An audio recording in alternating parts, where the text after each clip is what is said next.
Good morning. How's everyone doing today? Good. Welcome to today's conference titled Healthy Choices for Children, The Learning Connection. My name's Michelle Barber, and I'm a nutrition specialist for the American Dairy Association and Dairy Council. And we have Lindsay here who's going to introduce herself as well. Hello. For those of you I haven't met yet, I'm Lindsay Giuliano, and I'm with the American Dairy Association as well. I am the Youth Program Nutrition Consultant for Western New York, based in Buffalo, and I work directly with the school nutrition directors. So we are with the American Dairy Association and Dairy Council. We are a nonprofit organization funded by dairy farmers, and we do programs of promotion, education, and research. It's really, truly an honor of mine to work in agriculture, and for dairy farmers, I feel that they're salt of the earth, cream of the crop type of people, and I love working for the hardworking farmers that bring you safe, nutritious, and delicious dairy to your table every day. You'll see many of our programs are really focused around the concept of the learning connection. This is a report that was published by Gen Youth, and this report really looks at how you can enhance academic success through healthy school environments. This is really important to American Dairy Association and Dairy Council because we have a long-standing history of working with the schools.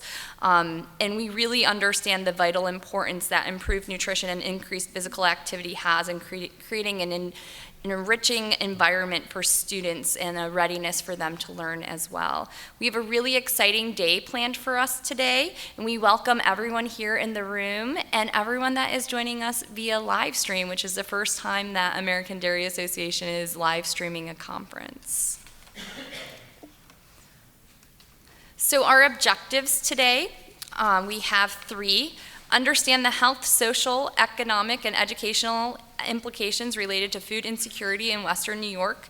Understand how innovative wellness programs and policies can improve school learning environments and how healthy steps like a simple school breakfast and physical activity can improve children's classroom behavior and ability to concentrate. We also want to identify measurable actions that can be taken to improve the culture of wellness in the schools. To briefly go over the agenda, everyone at your seats should have a reusable shopping bag that has a folder containing not only conference materials, but also the agenda. For those of us who are joining via live stream, I've sent a digital copy of these items to you prior to the start of the conference. We've also included in the comments section of the live streaming on the YouTube comments the PowerPoint slides themselves, so you can have the PowerPoint slides. So to review the agenda quickly, we will start with having Christina Diecher with the American Dairy Association and Dairy Council start talking about students leading the way to healthier futures. We will then follow that up with Jessica Pino Goodspeed from Hunger Solutions talking about the case for breakfast. We'll take a short break from 11:30 to 12:15 for lunch. And then we'll pick back up with Dr. Woody Kessel, who will speak to us on the secret to academic success. We have a panel discussion from 1:15 to 2 p.m. with a school nurse, a principal, as well as a lead food service director with Rochester City School Districts. We'll hear from students themselves about the breakfast program and our Fuel Up to Play 60 program from about 2 to 2:10. And then we'll take a little time to evaluate the conference and to discuss what you've learned today. And that would be about 2:10 to 2:25. Follow-up thoughts and conversations and a wrap-up around 2:30 will occur. A few logistics for those attending in person.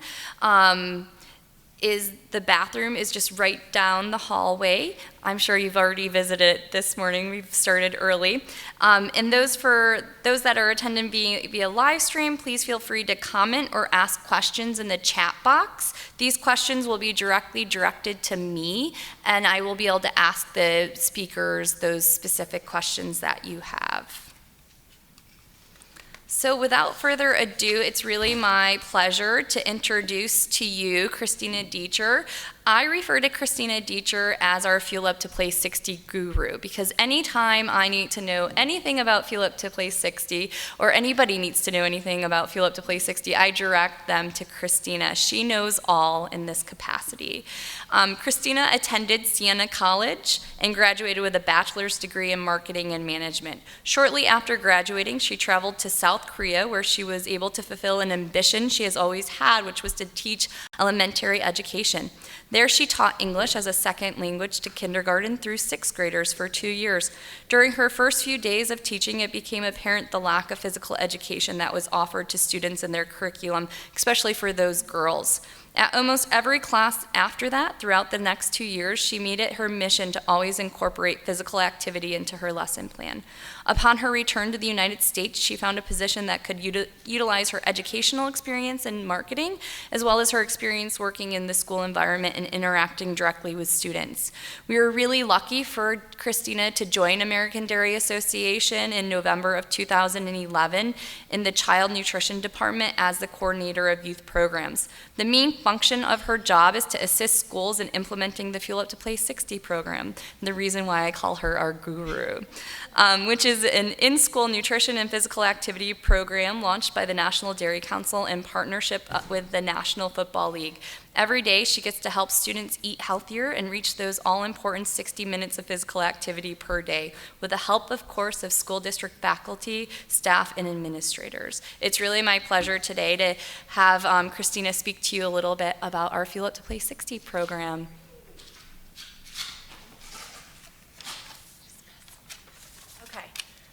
Thank you, everybody, and thank you so much, Michelle, for saying that I'm the Fuel Up to Play 60 guru. I do have to address one thing she said. She said I know everything about Fuel Up to Play 60, but one thing that you'll find, hopefully, if you start to implement this program, it is ever-changing. So there's always something new, there's always new opportunities, and there's different ways to implement it at your individual schools. So like Michelle said, we're going to be talking about how students can actually be involved in wellness at your schools and at your school districts. But before I get into that, I just wanted to give you a brief overview of what Fuel Up to Play 60 actually is. So it's a national program. It's a child nutrition and fitness initiative, and we basically work from the national level down to the local level to help bring you tools and resources for you if you're working in schools to adopt yourselves, or if you're a consultant at a school to help them to implement the program. So it's really just a source for you guys to get information, get materials, get ideas, and then also talk to peers about what the program is and what works and what doesn't work. So it's kind of like a social network as well. So again, an overview about Fuel Up to Play 60. I mentioned it's a national program. So I think we're going into about our 5th year now. So the National Dairy Council partnered with the NFL. So how many of you have seen or heard of the Play 60 program? Okay, so when I asked that question probably about 4 years ago, maybe 1 or 2 people have raised their hands. The Play 60 program is the NFL's physical activity and community relations outreach program. So we partnered with them to incorporate the Fuel Up part. So that means we encourage kids to eat healthier throughout the day, in the morning, at lunch, after school, and even at home with their families, just to think about what they're putting into their bodies and how they're going to fuel up to actually get that 60 minutes of physical activity, which is what Play 60 means. So locally, we work for the American Dairy Association. I work with Lindsay and Michelle, and there's actually quite a few other Lindsays in our territory, like I mentioned to some of you on the bus. And they work with school nutrition directors, and at the same time, we work with athletic directors to bring in both components to the school, so both the healthy eating aspect as well as the physical activity aspect. And then, of course, the NFL, there's a ton of teams. The 3 main ones that we work with are the 3 New York teams, so the Buffalo Bills, the New York Giants, and the New York Jets. So there's a lot of different resources coming down from the national team, also down to the local team, and there's a lot of people that are trying to back this program to make it successful at your schools or the schools that you work with. Okay, so I did mention kind of the top level structure of what Fuel Up to Play 60 is. Essentially, I work directly with schools. So I mentioned earlier today when I introduced myself that I'm seeing a lot of new faces, which is awesome because usually I work directly with people at the schools, which are called program advisors, which I'll talk about a little bit later, but they're essentially people that are at the school that interact with the kids on a daily basis. So usually they're PE teachers or health teachers, principals as well, and even sometimes school nutrition directors who work at the school level. So I know some of you, I met a couple of you that don't work directly at any one given school, but you work rather with a collective amount of schools. So it's great to kind of give this information to you so that you can use this to take back to your schools. So why are we talking about Fuel Up to Play 60? Hopefully everybody here had a healthy breakfast. We all know that Fuel Up to Play 60 encourages that kids eat healthier, and how do they start that? With a healthy breakfast. So like I said before, we encourage kids to begin the day with a breakfast, to move more throughout the day, and then also make healthier food choices. And all of these lead to better students academically. So like up there, it says improved attendance, improved attention. We just saw that at the school that we were just at. The kids were sitting there, they were focused, and they were ready to learn. And then also fewer disciplinary referrals. And then also the first teacher that we saw, she said there are fewer visits to the health office. So all of those really kind of make the student better. Okay, so how does it work in a nutshell? Again, what have I been talking about this whole time? The students are really the center of everything. So there are school leaders. I mentioned there are program advisors. There's staff, so school nutrition staff, or even the athletic department staff.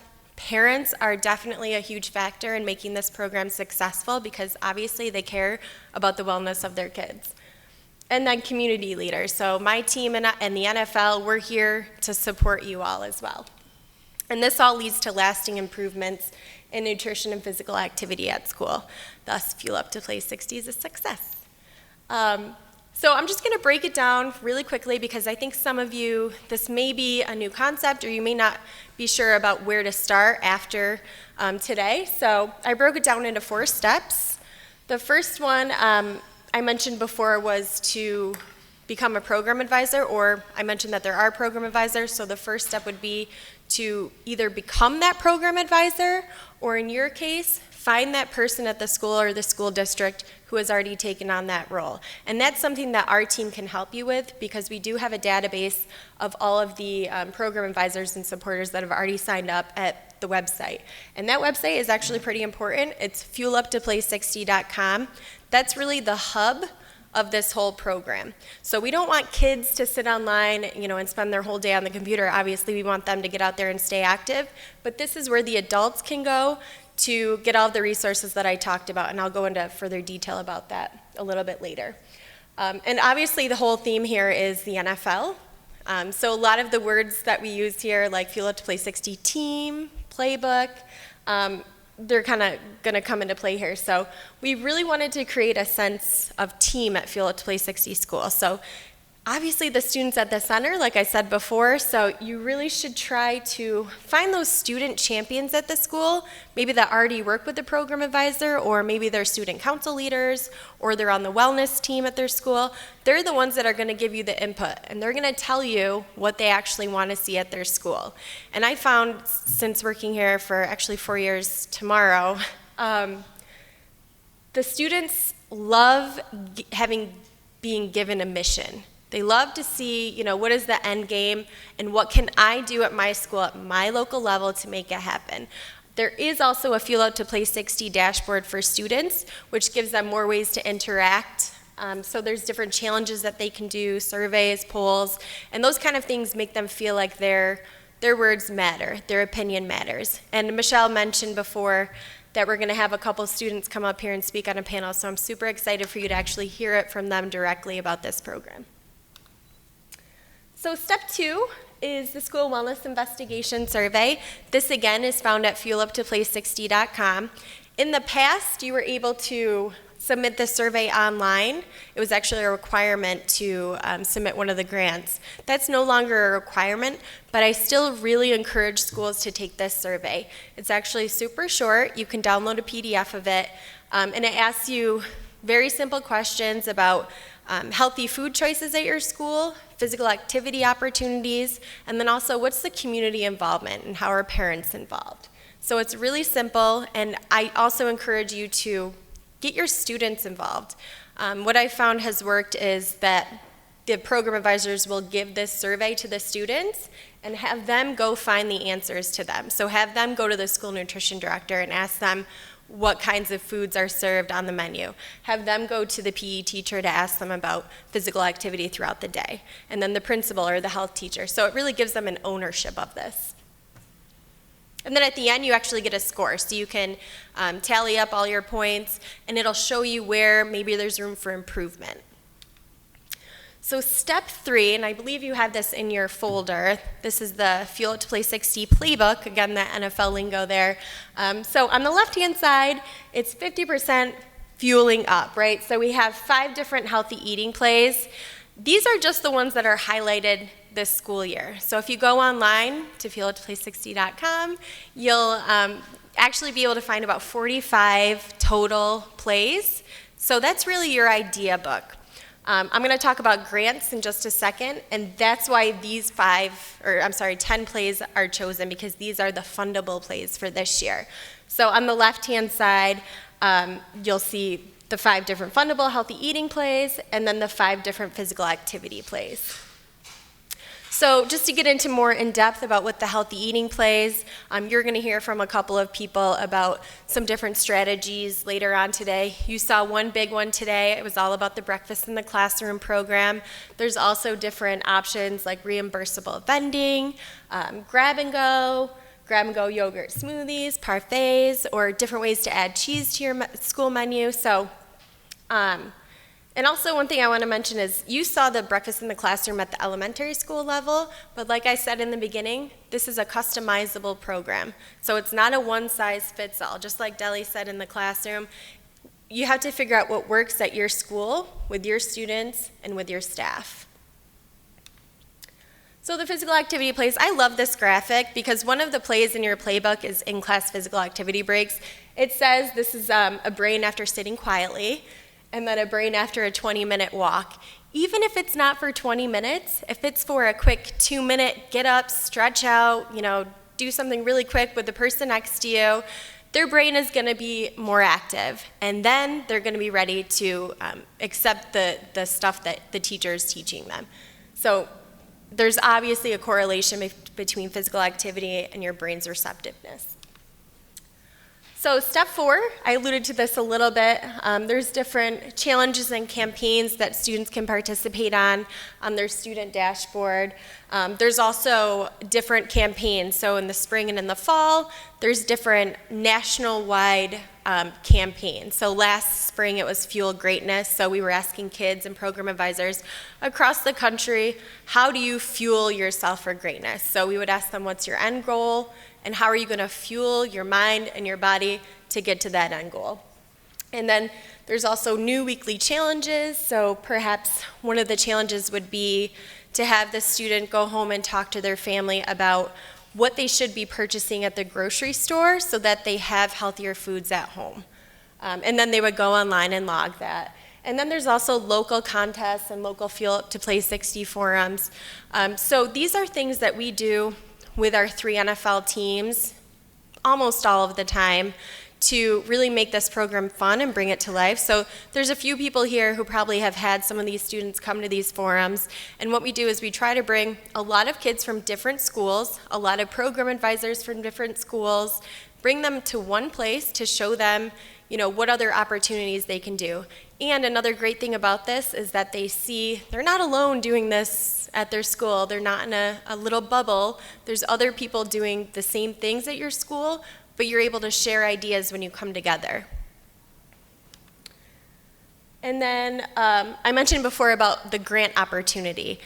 So in order to get support locally for your schools, we have 2 Fuel Up to Play 60 grants that are available throughout the school year. So essentially there's $4,000 available for each Fuel Up to Play 60 school. So that means you have to be enrolled, you have to go online and become a program advisor, or somebody at your school has to do that. And then you can apply online. So actually the deadline to apply for this round is today at midnight. So for some of you, if this is new, maybe it's just a good time to get this information and start planning for the next round. So the next round is going to be due in June of 2016. And I am totally willing to walk you through the process. Lindsay is actually a little bit more local, but one thing I would definitely give you a tip about is to involve both sides of the Fuel Up to Play 60 spectrum when you're thinking about applying for these grants. So if you're thinking about implementing a yogurt bar and you're a PE teacher, usually a PE teacher isn't going to be the one that's going to be purchasing the food and serving it to the students. So they're going to have to connect with that food service person as well. And the same for food service people. I find that school nutrition directors across the board, they care about physical activity too, and they have their own ideas. So they would go to the either PE teacher or athletic director at the district and figure out what exactly from that playbook they want to implement, and then what are the next steps they have to do to get there. So these funds are a great way to either kick it off or sustain a program that maybe you started a couple years ago and you're just looking for new funds to start something different and to keep it interesting for the kids. And then there's actually a new program. Well, it's old, but it just got relaunched. It's called the Fuel Up Cups program. So this is for Fuel Up to Play 60 schools only. It's through the Brax company, and they have an online website that you can go to raise funds for your Fuel Up to Play 60 program. So you essentially sell the cups online. There's a lot of social networking in there. It's really easy to share with family and friends from across the country. So it's really a school fundraiser. This may be a good idea to bring back to your PTA too if they're trying to raise money for your Fuel Up to Play 60 program, if there's some overlapping there. But essentially, Fuel Up to Play 60 schools get the highest profit bracket because they're a part of this program. So I can also send you information about this as well, as it literally just relaunched last week or about a week and a half ago. So, and I'm just going to kind of review all of the elements of Fuel Up to Play 60. So right at the center, you can see fueluptoplay60.com. So that's really your resource. It's called your dashboard. That's where you can find the 6 steps. So if you're really not sure where to start, you can go through 6 different steps. They walk you through it. The first step for that system is still becoming a program advisor and enrolling your school. I mentioned the Fuel Up to Play 60 team. Get your program advisors together, find students that are willing to lead this cause, and then I mentioned you can apply for grants. At the beginning of the school year, I send out different Fuel Up to Play 60 materials, and then one of the steps is to have a kickoff celebration. So that just means if you're officially announcing that you're a Fuel Up to Play 60 school, that's something that you should share with your community. So if you're just, one program advisor working with another teacher and 2 students, it's really not, the message isn't going to spread throughout the school unless you do something to make it aware. So if you want all of the kids in the school to get involved in somehow, just at least, if they go on the website and sign up themselves, that's a way to kick it off. So it can be huge or it can be small. It's just creating awareness for the program. And then I mentioned the physical activity and healthy eating plays from our playbook, the challenges online, and then it's really important to share your stories. So if you feel like you want to start this program and you're not sure where to start, go to the website, but I can also try to link you up maybe with somebody that's been in your spot before, because I do counsel a lot of program advisors for the past 4 years. So I've seen some of them where they started, where they've come from, and where they are now. So even if it was just me hooking you up with that person to talk some things out, that would be beneficial. And then you probably can tell, I think this is a really fun program. So it's not just cool because the NFL is involved. It's just when we go into schools and we actually see the kids wearing their Fuel Up to Play 60 t-shirts, doing Fuel Up Fridays, having Wellness Wednesdays, and all, like the whole umbrella is called Fuel Up to Play 60, they feel like they're part of something bigger. So it's not just a small little club that they have at their school. They know they're part of a national Fuel Up to Play 60 program. And of course, there's prizes for the kids, so when they do challenges, they get points, and then that opens them up for different opportunities as well. It's fun for the adults. We're a big proponent of awarding Fuel Up to Play 60 program advisors if we can. We're actually, each fall, last October, mid-October, we sent out Fuel to Play 60 prize packs to those schools that completed all those steps already in 1 month. So we just sent those out. We're going to send another round of those prize packs out to program advisors probably in the next couple of weeks here. So you do get tangible materials to help you promote the program. And then it's fun for schools. I mentioned the grant opportunity. And then there's also national and local recognition for your Fuel Up to Play 60 schools as well. And then I wanted to bring it home a little bit because we're all from Western New York.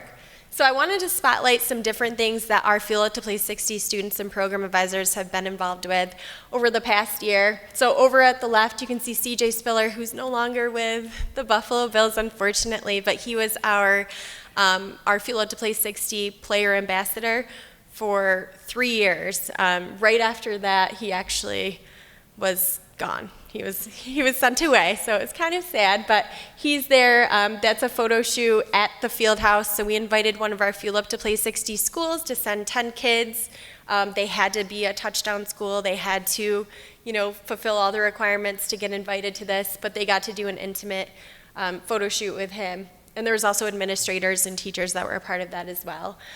Over to the left, we just had, last spring, we did a gratitude grill appreciation dinner, and that was actually in partnership with Cabot. So it was at the end of the school year, so we took a look at all the schools in Western New York that have, finished all 6 steps. They have their kids signed up.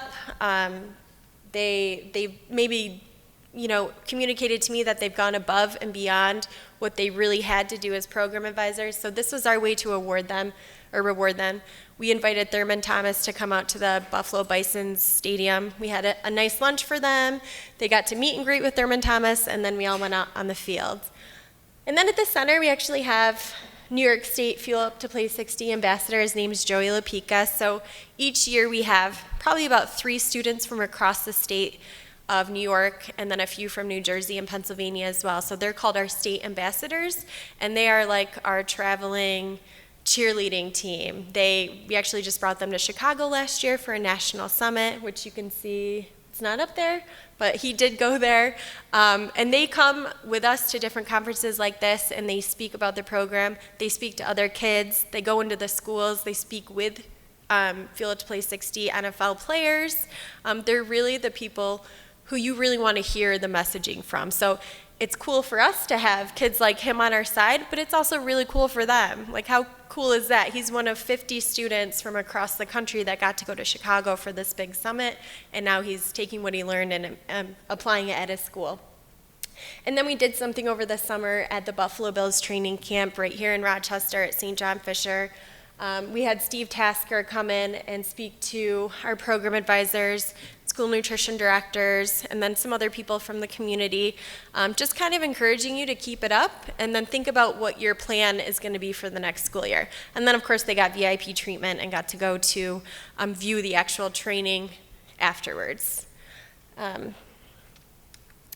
So what's the end game? We all want healthier students, and these are all of our state ambassadors from last year, I think. So we brought them to the NFL draft, actually. That's where it was taken, when it was in New York City, not Chicago. But we just need to keep in mind, the end game is to have healthier students, healthier kids, so they're gonna have to put their input in. We wanna hear from them directly. We want them to be the champions for their own health. So I think we have time for questions. Of course. So now everybody knows why I call Christina Dieter the Fuel Up to Play 60 guru, because she does know it all, doesn't she? So we have time for questions. Does anybody have questions about Fuel Up to Play 60, the implementation process, the grant process? Yes, in the back. Well, you've gone through the implementation. Let me give you a microphone. Okay, I'm Deb Palmer-Keenan, and I'm actually from New Jersey. Oh. So, not West New York, but close. So, I was curious. You've done a lot of implementation at this point, and we, if we want to get in and do it, we'd like to do it in a situation where we have the highest level of success possibility. We work with low-income schools, and I'm real curious if what age group you're finding is Yeah. the best group to get the kids involved and get them really moving and really make things happen? Yeah, so that's actually a great question. I get that question across the board. So since I've started, we've aimed for, it's technically a K through 12 program. We've found in our past few years of implementation that it really does work best with 4th through 9th graders. So younger than that, they're still a little too young to figure out the website. They have so many other small things that they're trying to learn at that time. So 4th, 5th, and 6th grade, they're really looking for a path. They're trying to figure out what they can get involved with. And then at the 7th, 8th, and 9th grade, that's when they can actually, maybe they feel confident in where they are, so then they can actually be a leader to the other kids at the school. So I would say 4th through 9th grade. And what we've actually seen over the past few years is kids that have even started at 7th grade, now they're in 9th and 10th grade, so they're actually coming up with their own strategy to implement Fuel to Play 60 at the high school level too. So they're taking what they learned at the middle school level and tweaking it obviously for older kids. So bring it even closer.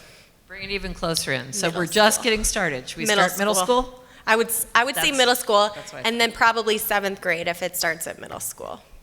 One of the reasons I love this program so much, and Christina mentioned this, is that we're creating little leaders within this school And they're district. growing up. We are providing them with the information that they need to be able to become leaders in our community within the school district, and where this may lead them are Yeah. different leadership positions in the community. So Yeah. that's one reason why I love this really powerful program. And I just wanted to point out, you said you were from New Jersey. So the girl third from the right, her name is Anisha. I met her when she was in 7th grade. She's now, I think, 9th grade, and I call her, the next American president. She's amazing. She actually went to the White House to talk to Barack Obama about Fuel Up to Play 60. So I saw where she started and where she is now, and it's absolutely amazing to see that. So she's from Piscataway. Yep. Is that near?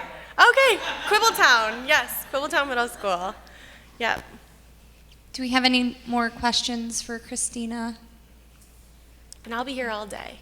So if you want to pull me aside, I've done that with a couple of you. So There's thank usually you very detailed much. questions, so Yeah. please pull her aside. Yep. Thank you.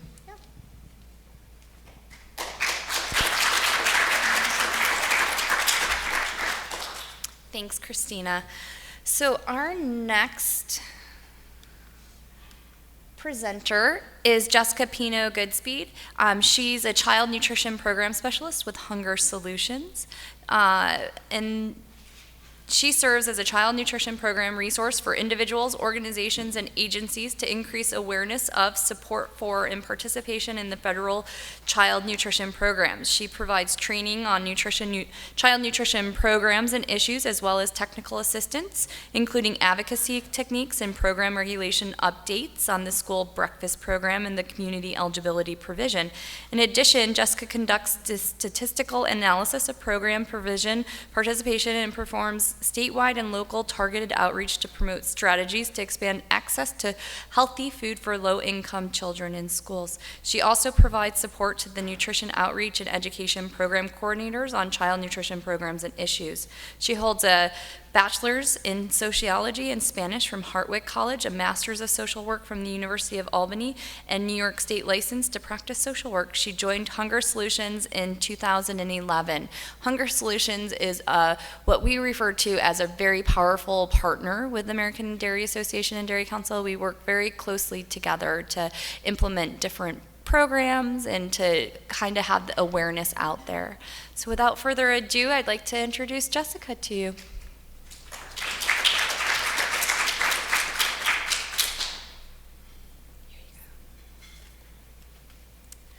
Hi, good morning.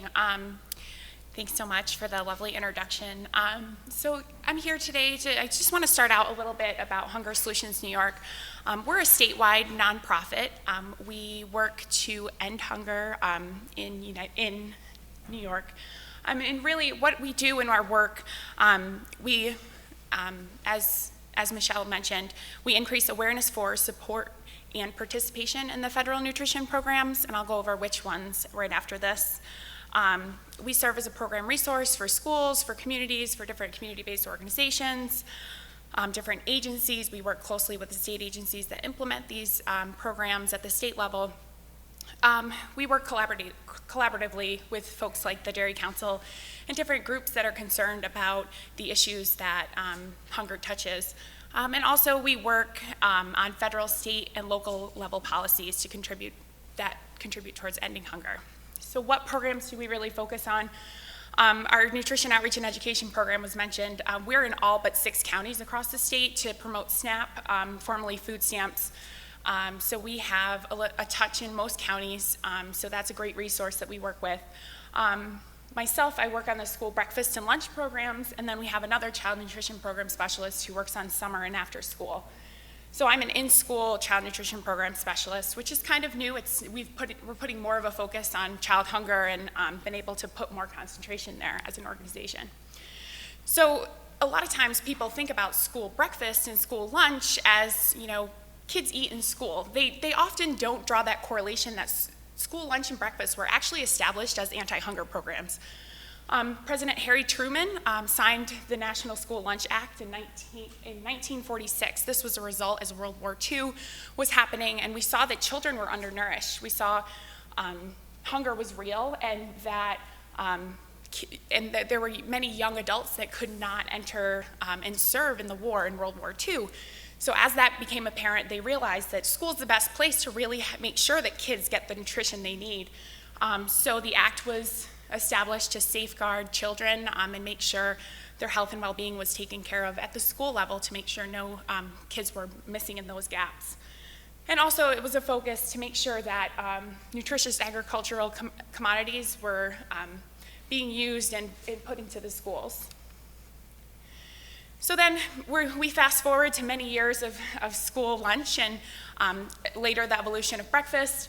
And then we saw the major overhaul. For the first time, I think it was 25 years, that there was really an undertaking of let's look at what's being served in schools and really take an initiative to make sure that that meal was healthy and that schools are accountable to make sure that kids are getting the nutrition they need based on the most current science out there. So those new dietary guidelines, the new standards were in place and to align with the dietary guidelines for Americans. And it really worked to increase the servings of fruits and vegetables, and also to make sure whole grains were offered. It limited calories, sodium, saturated fats, and required lower fat milk and non-fat milk. So that was a big overhaul, big change that we've seen in recent years. And really, it was interesting because we saw this second wave of hunger, and hunger looked different this time. In 2010, when the Healthy Hunger Free Kids Act happened, we saw children who were not getting the nutrition they need and were suffering health issues. So many were overweight. We still see underweight children across the state, or across the country, and across the state. So I wanted to bring out there. Back then, we used to call it hunger, and it was kind of understood. Since then, there's been a lot of research, and it's developed to really define the terms of hunger and food insecurity. So really kind of highlighting what food insecurity is. It's a household-level economic and social condition of limited and uncertain access to adequate food. And not just any food, nutritionally adequate food. So we want food that's nutrient-dense, that can allow adults and children to live a healthy, active lifestyle. So that's what the federal government has put out as how they define who's hungry. And hungry is more of that, the sensation. It's a consequence of food insecurity, but really what we're looking at is this social and economic issue that's affecting families. So if we look across the country, there's over 15 million children. So there's more in terms of overall food insecurity, but I want to today focus on children across the country. It's a huge number. We're talking about 1 in 5 children, roughly, who are living in food insecure households in New York State. We're almost up to 940,000 food insecure children. I've been in this position probably about 4 years, and you hear about recovery and you're thinking things are getting better, and things are getting better, but they're not getting better for food insecure children. Each year I update these, it's more and more children. So it's really unnerving to see that number growing. In New York State, we're almost about 22%. So we're about consistent with the rest of the country. I did a little bit of analysis to kind of bring it home a little bit. And it's hard to define Western New York State, but what I did do, I kind of drew a line, Cayuga, Tompkins, and Tioga. That line's kind of over a little bit, but to show, how are we doing over in this part of the state? How is Western New York State doing in food insecurity? So overall, it's about 130,000 of the children who are of the overall food insecure children are living in Western New York State. That's 22.3%, a little bit higher than the state average. So it's definitely a reality here as well. So as we see, although children who receive free and reduced meals, they may not be defined the way the federal government defines food insecure, but these are the children most at risk for being food insecure. They're coming from low-income households. And since the recession in 2008, we've seen that grow and grow and grow. And again, how we see more children who are food insecure, we're seeing more children who are eligible for free and reduced. So working families are really, are still feeling the recession and still really counting on those free and reduced meals at school for kids to get the nutrition they need. So New York State, we have about 1.5 million kids who are eligible for free and reduced. That's about 60% of our students across the state. In Western New York State, based on that same county grouping that I did before, we see about 54%, so that's pretty consistent, over 212,000 at least. So these are kids, just to get an idea, these are kids at or below 185% of poverty. 185% of poverty for a family of 4 is roughly $44,000 a year. Free, we're talking $31,000 a year. And really, we're looking at the big makeup of that 1.5 million are people who are eligible for free. So we're not seeing a lot of families in between that 31 and 44,000. So we're pretty, and that's an annual income. So that's a pretty low poverty, high poverty places. So when we look at breakfast, and I think it's important especially to look at lunch. So you're looking in comparison to, you're looking at the free and reduced kids specifically in this chart here. When you look at how many kids are participating in lunch versus breakfast, it's really astounding how low our breakfast participation in New York State is. Only 42% of kids eat both. And what's important about that is if kids are getting free and reduced lunch at school, they really should be getting breakfast too. That morning nutrition is so important. I think that's why we're all here today. And we understand that.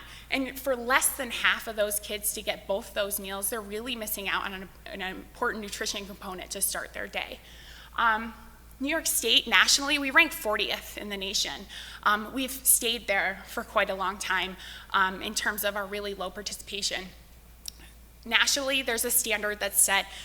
A good attainable goal is 40%. We could get, or excuse me, 70%. We could get at least 70% of our kids eating both breakfast and lunch. And because we don't reach that goal, we forfeit over $85 million each year that could be coming from the federal government to pay for these meals. So it's really missed opportunity and missed funding that could really go towards the health and well-being of our kids. So we did that same analysis. I want to make sure that I stay local and speak to really your realities here. Pretty consistent. There's 56% of the kids who eat both breakfast and lunch. So a little better. It's probably because we have some big districts out here that are doing breakfast in the classroom, like Rochester. We have Buffalo doing it a little bit. So those are our heavy hitters. Those are our big schools that are coming on board and making sure that kids are getting both breakfast and lunch. So I think, when looking and when I did this analysis and saw a higher rate, it's really because schools are taking that on, but it's hard to lift up all those other counties with just those few districts that are doing it. So in terms of who's eating breakfast, in terms of the kids who qualify, that's 42%. So of the kids who qualify, about 42% eat breakfast. And then I did a quick look at another thing of people aren't doing breakfast in the classroom, but some schools aren't even offering breakfast. So we have 38 schools across Western New York State that are not offering breakfast at all. So that's a missed opportunity in terms of not even having that option for children. You may only have 10% of your kids who are free and reduced, but that's still a significant number of kids who really need to have that morning nutrition to succeed. Often those cupboards are empty in those districts too.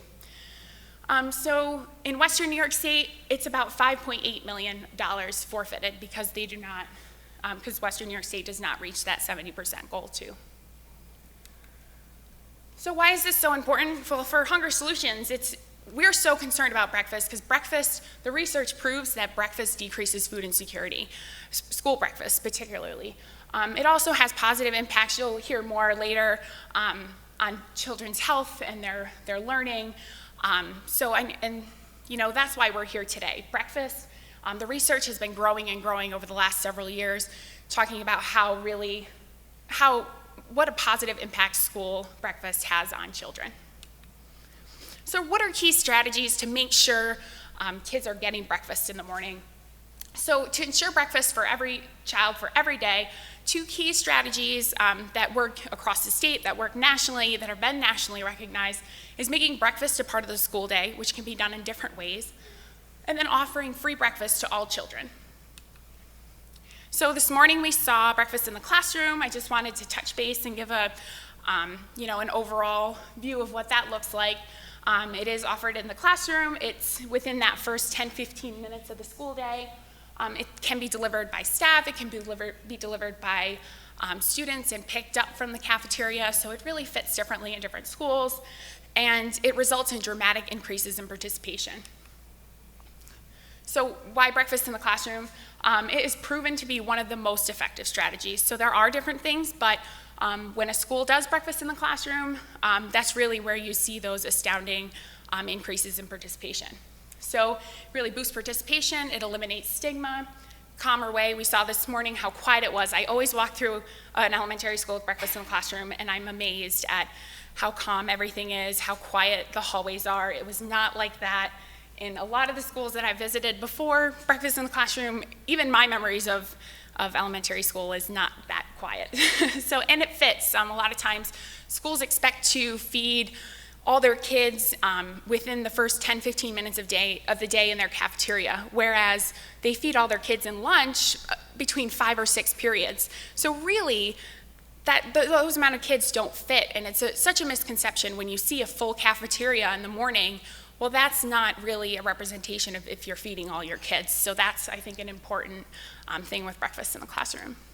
Some other options, grab and go can be kind of morphed with breakfast in the classroom. So students pick up in carts and kiosks and on their way to class, and they can either eat in the hallway, they can eat in the classroom, in their homeroom, and it's really flexible for different schools. So where the kids eat, how it happens is really up to the school and what works best there. That's what's really great about these options.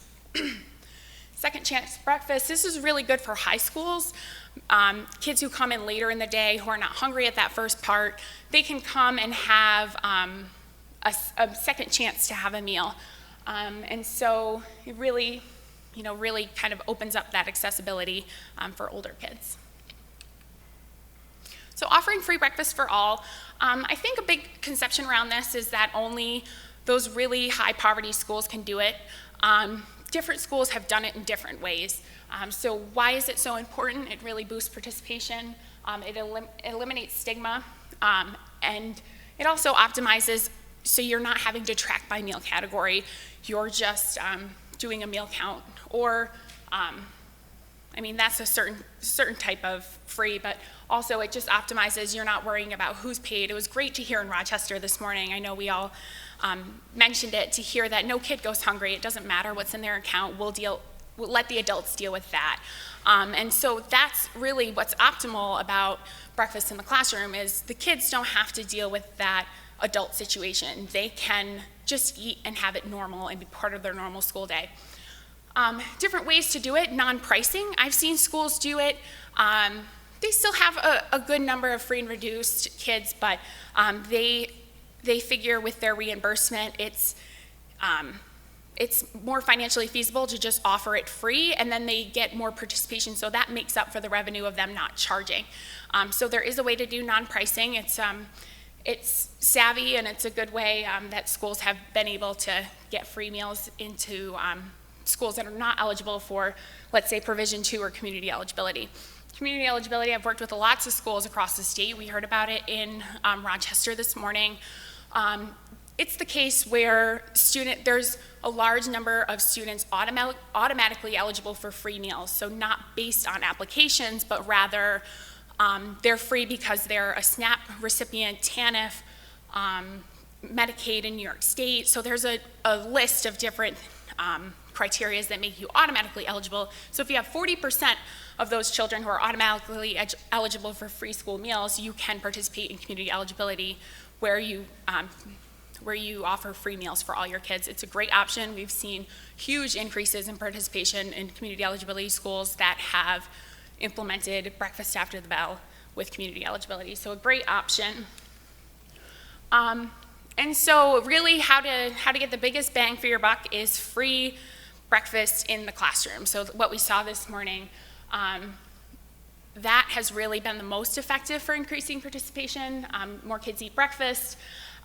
There's been studies on health that kids who have free in-school classroom breakfast, they consume more calcium, magnesium, phosphorus, fruit, dairy products, all things that are really important for children in these developmental years. And also kids that have free in-classroom breakfast, they see higher student math and reading achievement test scores. So we've seen it across the field of both health and academics. We've also seen schools increase math scores, attendance, punctuality, depression, anxiety, hyperactivity. Those are huge things to really have food be the answer. And it's so interesting and really great to see that happen across the state and see schools really striving in that. So anything that I know I went through a lot of information today. If you have a school who's interested in any of these, Dairy Council is definitely a great resource. We get a little bit more into the nitty-gritty of community eligibility, of what's an infographic to maybe bring to my school or bring to an administrator to talk about these different options. We have those resources. So I'm happy. These are our websites. We've consolidated our school meal resources to our schoolmealshubny.org. So that's a new thing to make it easier to search for resources that are relevant to what we talked about today. So I'm not sure if we have time for questions, if any folks have any questions. Yes, we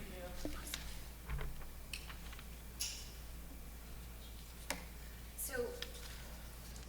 So one thing that is heart-wrenching to me is to see that unmet need for breakfast with these children. To see that percentage of children that are getting free and reduced lunch but not meeting that need for them at breakfast is really heart-wrenching for me, because from a broader perspective, this helps those families at home with those groceries or their SNAP Ed benefits. If they're eating breakfast at school and in the classroom, then they don't have to spend those funds in the grocery store later on. So it really is a beneficial program, not only from a broad perspective, but even when you're looking at what the benefits of breakfast are, providing them that close to learning, because it's the same benefits that you see in that physical activity slide. 20 minutes of physical activity lightens up that brain. The same thing happens with breakfast. It helps them focus, it helps their attention, it helps them to be able to learn better.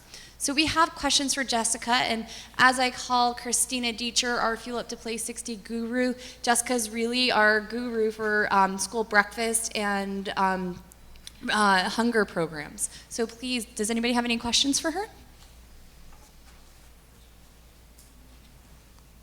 Okay. So thank you so much, Jessica, for your time today and your presentation. I truly appreciate that.